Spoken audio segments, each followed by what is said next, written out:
Hello' friends, আজি বহুত দিনৰ মূৰত কচু কাটিলোঁ গাহৰি পোৱালিৰ কাৰণে। আগৰ ডাঙৰজনী সাপে খুটাই মাৰি পেলালে। তাৰ বাবে আকৌ মোটামুটি ৩-৪ মাহ পিছত আকৌ আজি কচু কাটিলোঁ। আজি আকৌ নতুনকৈ আৰম্ভ কৰিছোঁ আৰু এতিয়া খৰি ল'লোঁ।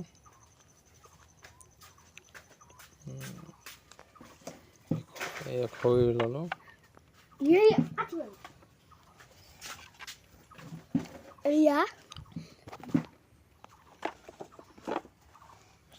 তাৰপিছত এতিয়া কচুখিনি কাটি হান্দিত ভৰাই কিনে হ'ব লাগিব।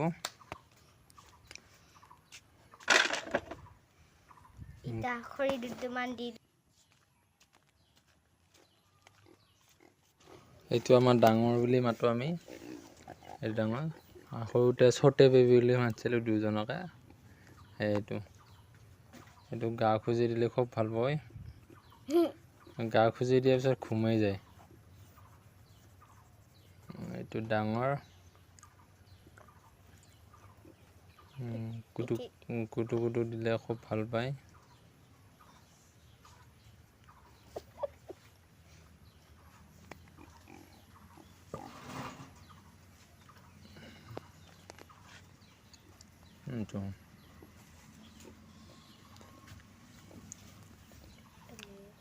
এইটো সোমাই দিলা লাৰি দিলে খুব ভাল পায়।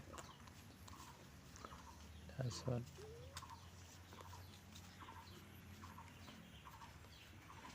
এই আৰু এটা আছে, দেখাই আছোঁ বাৰু। এইটো আমাৰ গৰুটো মুনুবাই। এইটো মুনুবাই এই চেলকি বাই খোজে। চেলকি কিনে খুব ভাল পায়, মানে ওচৰতে থিয় হৈ থাকিলেও চেলকি দিয়ে। এইটো মুনুবাই। এইটো আমাৰ নেঙু চিঙা।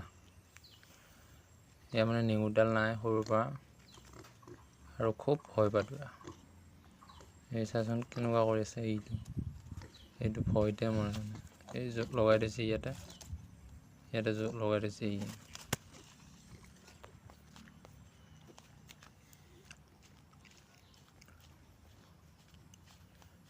জোকটো খুলি দিলোঁ বাৰু।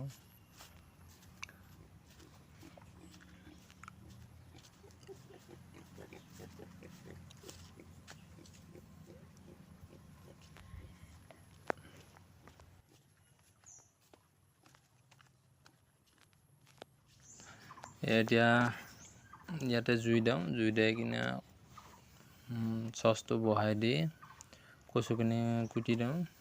এতিয়া বহুত দিন জুই ধৰা নাছিলোঁতো, এইটো কাৰণে ইয়াতে একদম পানী জমা হৈ মানে চৌকাটো পত যাই আছিলে। ঢকুনা ল'লোঁ।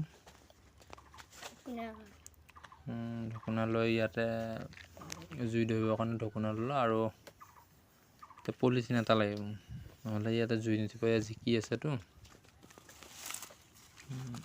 যিহেতু ৩-৪ মাহ জুইয়ে ধৰা নাছিলোঁ ইয়াতে। এইটো কচু এইখিনি, এইটো পলিথিন তাতে দি দিওঁ। পলিথিনটো দিলে জুইটো উঠাত মানে সহজ হ'ব, সোনকালে উঠিব।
এয়া জুই উঠিল বাৰু।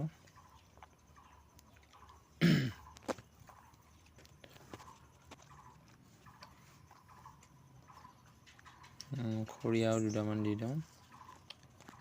চচটো ইয়াতে বহাই দিব। তো কচুটো সৰু সৰুকৈ কাটি দি দিব লাগিব, তেতিয়া পটককৈ মানে সিজি যায় আৰু গাহৰিকেইটা খোৱাটো ভাল পায়। খৰি দুটামান দি দিওঁ।